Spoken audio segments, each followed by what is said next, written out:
Um simples papel revelou o segredo cruel da esposa. Bem-vindo ao canal Traições Secretas.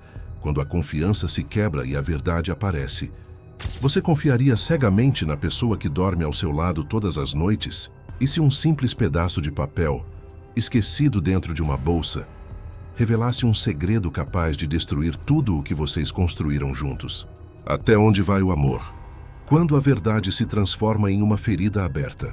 No vídeo de hoje, em Traições Secretas, você vai conhecer a história de um homem que acreditava ter o casamento perfeito, até que um pequeno detalhe, uma conta de hospital esquecida na bolsa da esposa, virou sua vida de cabeça para baixo. O que parecia apenas cansaço e silêncio após uma viagem, acabou se transformando em uma descoberta dolorosa.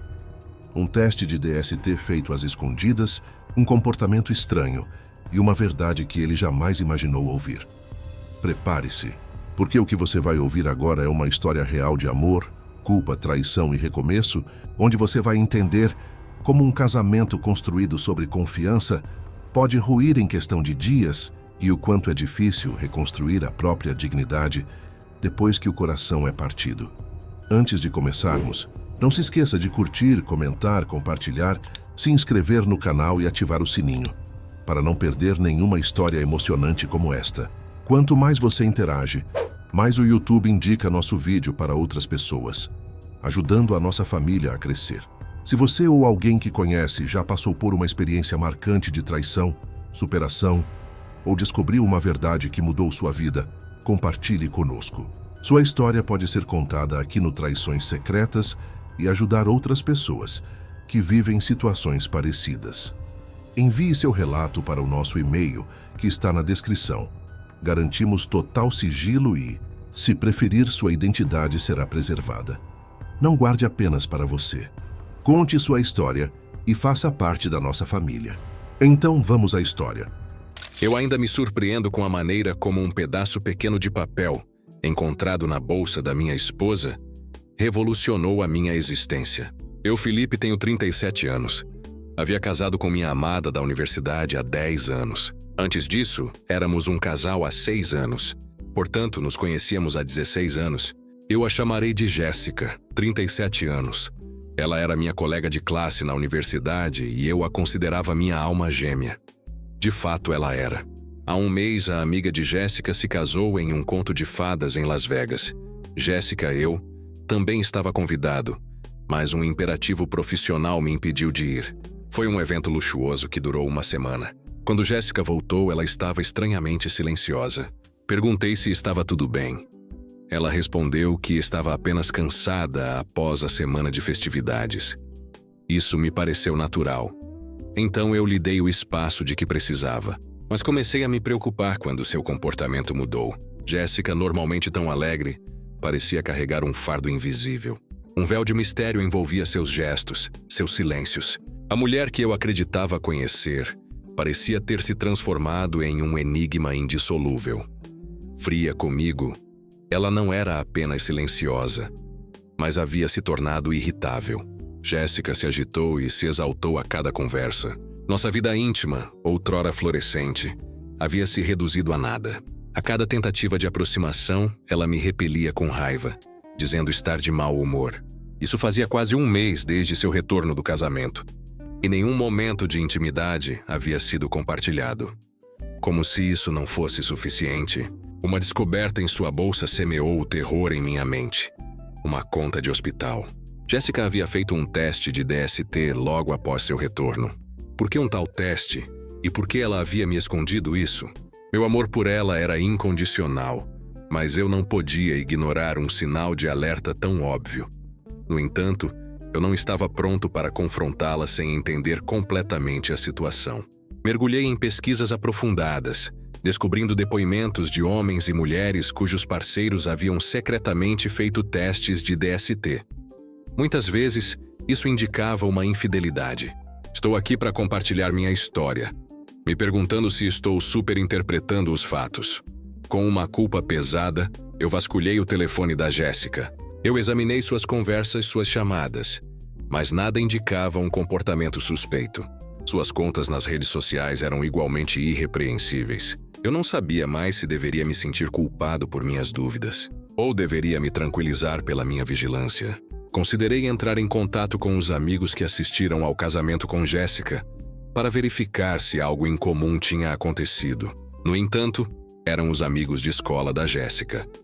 E eu não estava próximo o suficiente deles para fazer perguntas sem informar a Jéssica. A situação é ainda mais estranha porque, durante os 10 anos que passei com a Jéssica, ela nunca me deu razão para desconfiar dela. Nossa transparência mútua sempre foi um pilar de nosso relacionamento. Adição: eu esqueci de mencionar que a fatura indicava que ela tinha marcado uma consulta no dia seguinte ao seu retorno, mas a data do teste era de ontem, e o relatório datava de uma semana depois. Desde seu retorno, o comportamento da Jéssica me preocupava. Ontem, quando Jéssica voltou depois do teste, ela parecia exausta, quase suspeita. Ela organizou cuidadosamente sua bolsa no armário. Um comportamento incomum para ela. Aproveitando sua ausência, verifiquei sua bolsa e encontrei a fatura do hospital para o teste de DST. Se ela sentia necessidade de me esconder isso, é porque fez algo que a fazia se sentir culpada. A outra possibilidade é que ela suspeitava que eu a estava traindo. O tempo de tudo isso é simplesmente muito suspeito para ser ignorado. Depois de ler os comentários sobre minha mensagem, percebi que não tinha dado nenhuma informação básica sobre Jéssica e eu. Nós dois somos formados em engenharia de software, trabalhando para diferentes empresas de tecnologia. Temos um filho de 6 anos. Até agora, éramos uma família feliz, até que a descoberta da fatura médica para um teste de DST na bolsa de Jéssica veio para bagunçar tudo. Eu estava agitado. Os comentários sobre minha última mensagem e as histórias de outras vítimas indicavam claramente que Jéssica me traiu. Inicialmente, eu planejava esperar os resultados dos testes antes de confrontá-la, mas a angústia me consumia por dentro. Jéssica notou meu comportamento incomum e me perguntou se estava tudo bem. Eu fingi um sorriso. Um dia depois de ter publicado minha mensagem, estávamos sentados à mesa. Jéssica reiterou sua pergunta sobre meu bem-estar. Eu assenti com a cabeça, mas incapaz de me conter por mais tempo, deixei escapar. Como foi seu teste de DST? Sua reação chocada confirmou minhas dúvidas. Ela ficou pálida e me perguntou como eu sabia. Eu evitei a pergunta e a pressionei para se explicar. Ela suspirou, respirou fundo e começou a chorar. Nesse momento, meu coração se apertou. Minhas suspeitas eram plausíveis. Jéssica pegou minha mão implorando para eu acreditar nela. Eu respondi que só poderia acreditar em suas palavras. Então ela se aproximou de mim, apoiou-se em meu ombro e despencou em lágrimas. Normalmente eu a consolava ao menor sinal de choro, mas dessa vez permaneci imóvel, frio como o gelo. Finalmente, depois de chorar, ela soltou meu braço e confessou tudo. A verdade, longamente ocultada, finalmente se revelou. Jéssica havia quebrado o silêncio, mas, ao mesmo tempo, havia rompido algo muito mais profundo entre nós. Foi durante o chá de panela de sua amiga, no âmbito das festividades de casamento de uma semana. Os 2 primeiros dias aconteceram em Vegas, com acompanhantes masculinos strippers organizados pelo responsável pelo evento. Jéssica me revelou termos e atividades até então desconhecidos para mim. Ela explicou que a noiva e suas amigas haviam aproveitado esses serviços desde o primeiro dia, enquanto Jéssica resistiu, apesar da pressão de suas amigas. Ela viu as outras se divertindo, realizando seus fantasmas com os acompanhantes. Mas se eu costumava acreditar nela, pois nunca foi mentirosa, mas desta vez, eu tinha dificuldade em confiar plenamente em suas palavras. Eu a interroguei sobre suas motivações. Ela explicou que sua amiga, a noiva, a convenceu da necessidade de descobrir algo novo. Não tendo conhecido outro homem em 16 anos, suas amigas lhe falaram sobre os prazeres inéditos que esses acompanhantes podiam oferecer. No final, Jéssica cedeu à pressão e aceitou uma massagem íntima. Ela pensou que uma massagem não seria considerada uma traição e lhe permitirá escapar da pressão. Mas o massagista revelou-se ser um acompanhante. Depois de começar uma massagem nas costas, ele se despiu, apesar de sua resistência inicial. Jéssica admitiu ter perdido o controle durante essa massagem íntima e acabou me traindo. O que agravou ainda mais a situação foi quando Jéssica contou às suas amigas sobre seu encontro com o massagista. Elas a encorajaram a explorar mais e garantiram que tudo permaneceria em sigilo. Convencida pelas amigas, Jéssica pensou que, já que ela me havia enganado uma vez, poderia continuar. Convencida de que não adiantava resistir mais, Jéssica decidiu se permitir explorar seu fantasma. Sua confissão honesta, embora dolorosa, me deixou sem vida, absorvendo os detalhes de sua traição. A mulher que eu amava e com quem havia compartilhado minha vida acabará de romper nosso vínculo de forma irreparável. Jéssica buscava desesperadamente uma reação da minha parte. Permaneci em silêncio, o rosto enterrado em minhas mãos quando finalmente levantei os olhos. Anunciei minha intenção de pedir o divórcio. Ela ficou chocada, implorando que pensássemos em nosso filho, mas sua preocupação parecia agora ridícula diante de seu ato. Fui para a casa de um amigo, vivendo sozinho após um recente divórcio. Naquela noite me deixei levar pelo álcool, tentando esquecer minha dor. No dia seguinte, tirei folga do trabalho e, deitado no sofá do meu amigo, comecei a procurar um advogado especializado em divórcio. Por sorte, encontrei um antigo colega de classe que se tornou advogado. Depois de algumas trocas no Instagram, ele concordou em me encontrar com urgência. Menos de 24 horas após a confissão de Jéssica, estava sentado com meu advogado, discutindo as condições do meu divórcio. Ele me aconselhou a refletir sobre minha decisão, mas minha resolução era firme. Transmiti minhas condições de divórcio e ele garantiu que iniciaria os trâmites rapidamente. Esse momento marcava uma virada decisiva. Eu deveria reconstruir minha vida, mas desta vez, sem Jéssica.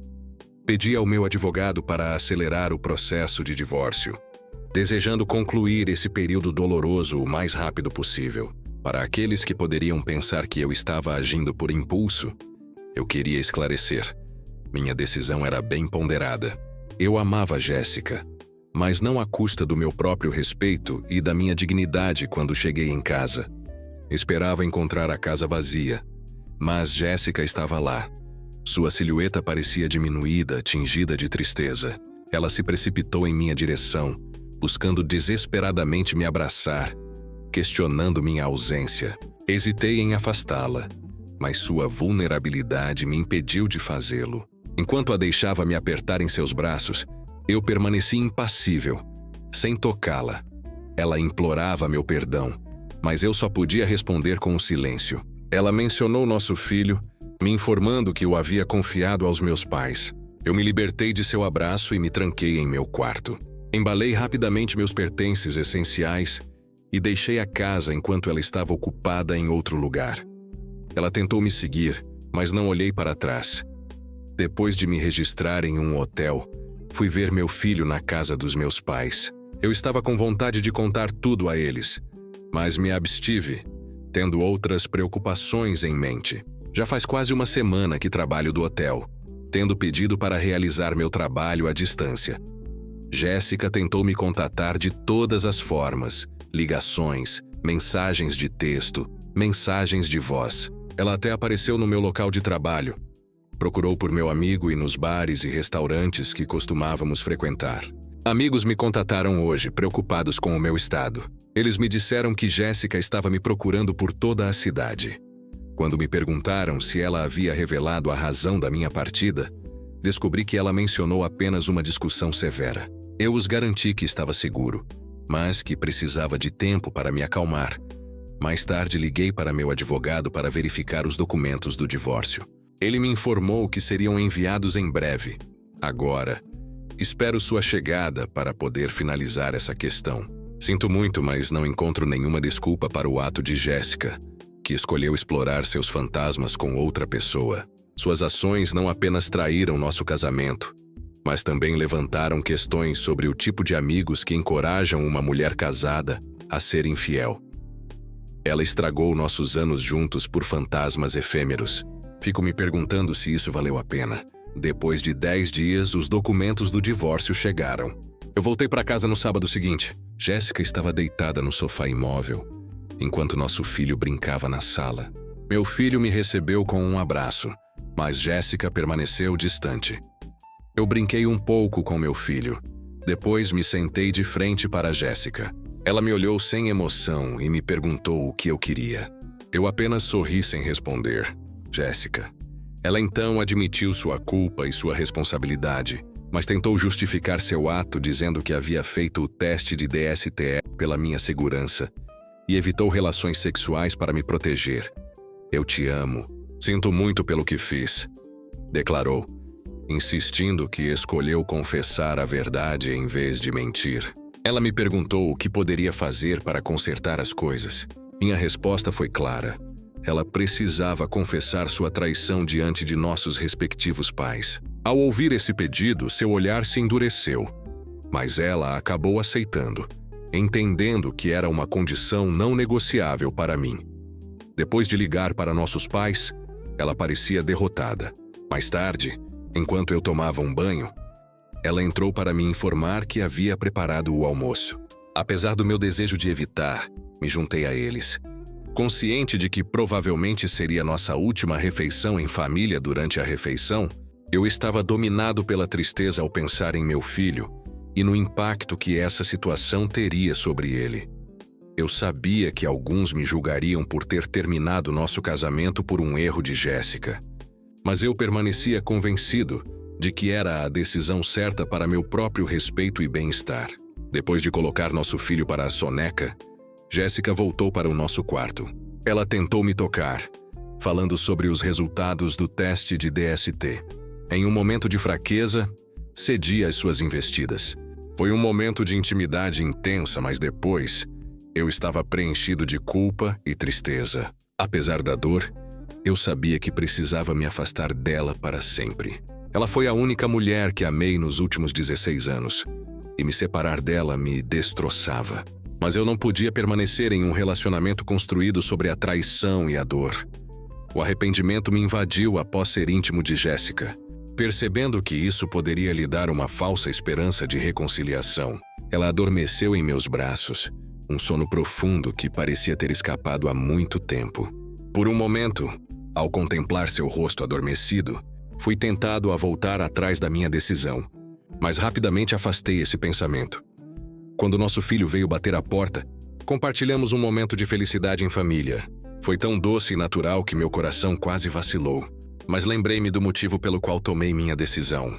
Saí da cama com o coração pesado, ciente de que era hora de enfrentar a realidade. Naquela noite, com nossos pais reunidos na sala, Jéssica me confrontou uma última vez na cozinha, tentando saber se eu era sério. Confirmei minha decisão. Então ela saiu e confessou diante de todos sua infidelidade. Tentou minimizar seus atos, afirmando que não significava nada e que ainda me amava. A revelação foi um choque para nossos pais. Intervenci para esclarecer que havia descoberto a verdade ao encontrar a fatura do teste de DST em sua bolsa. A decepção e a raiva eram palpáveis nos pais dela, enquanto os meus estavam profundamente decepcionados, mas em silêncio. Então anunciei que também tinha algo importante a dizer. Eu havia pedido divórcio. Ao tirar os papéis, comecei a ler os termos do divórcio, marcando assim o fim irreversível do nosso casamento. Essa decisão, embora dolorosa, era necessária para mim para preservar minha integridade e me reconstruir após essa traição. Jéssica tentou me interromper enquanto eu lia os termos do divórcio, mas continuei. Decidi deixar a casa para que ela vivesse lá com nosso filho, enquanto eu me mudaria. Teríamos a guarda compartilhada, e eu me comprometi a pagar a pensão alimentícia. Após ler os termos, estendi os papéis para ela. Ela me lançou um olhar cheio de nojo antes de assinar sem hesitar. Os pais de Jéssica, sem uma palavra, se levantaram e partiram imediatamente. Meus pais também deixaram o local, me propondo viver com eles por um tempo. Eu acenei, indicando que pensaria sobre isso. Jéssica então se retirou para o quarto de nosso filho, trancando-se de dentro. Ela estava sem dúvida sobrecarregada pela humilhação diante de seus pais e sogros e pelo sentimento de fracasso diante da inutilidade de suas confissões e de sua humilhação. Juntei minhas coisas restantes e saí de casa. Eu gostaria de ver meu filho, mas Jéssica, trancado em seu quarto, não me permitiria. Após aquela noite, não recebi nenhuma ligação nem mensagem de Jéssica durante vários dias. Pouco tempo depois, nosso divórcio foi finalizado no tribunal em um acordo mútuo sem contestação de ambas as partes. Não dissemos nada um ao outro naquele dia. Desde a finalização do divórcio, estive ocupado procurando uma nova casa e me instalando. Nossos caminhos podem se cruzar por causa de nosso filho, mas nossas interações agora se limitarão a trocas transacionais. Sinto sempre um vazio e uma frustração, ciente de que também feri e humilhei Jéssica. Talvez tenhamos recebido ambos o que merecemos. Hoje, depois de tudo o que vivi, eu entendo que a vida não acaba quando alguém nos trai, mas sim quando deixamos de acreditar em nós mesmos. Foram dias de dor, noites sem sono e lembranças que pareciam me perseguir. Mas com o tempo percebi que cada lágrima que derramei me aproximava um pouco mais da cura. Aprendi que o amor próprio é a base de qualquer recomeço e que a dignidade não se negocia, nem mesmo por amor. Agora, o meu foco é o meu filho, o meu trabalho e essa nova versão de mim mesmo que nasceu do sofrimento, mas floresceu na força. Hoje, eu sei que ser traído não define quem eu sou. O que me define é a forma como escolhi seguir em frente. E eu segui, mais forte, mais sábio, e com a certeza de que às vezes o fim não é uma perda. É apenas o começo de uma nova história. Moral da história. No fim, aprendemos que a confiança é como um espelho. Quando se quebra, por mais que você tente colar, as marcas sempre permanecem. Jéssica acreditou que poderia viver um momento de prazer e esconder a verdade, mas esqueceu que o amor verdadeiro não sobrevive na mentira. E ele, mesmo tentando entender, descobriu que respeito e dignidade valem mais do que qualquer sentimento. Quando alguém escolhe trair, não destrói apenas o relacionamento, destrói a paz, o lar e a admiração de quem um dia a amou de verdade. O perdão pode aliviar a dor, mas nem sempre é suficiente para reconstruir o que se perdeu. A verdade é que, às vezes, a vida nos obriga a recomeçar do zero, não porque queremos, mas porque ficar onde fomos feridos é o mesmo que negar nosso próprio valor. E nesse recomeço, aprendemos a maior lição de todas. Quem ama de verdade nunca coloca o amor à prova da traição. Se você está acompanhando nossas histórias e quer ver mais conteúdos emocionantes e impactantes como este, não se esqueça de dar um like, se inscrever no canal Traições Secretas, para mais história de traições, infidelidade e dramas familiares, e compartilhe a sua opinião nos comentários. Quanto mais você interage, mais o YouTube indica nossos vídeos para outras pessoas. E até a próxima história. Obrigado!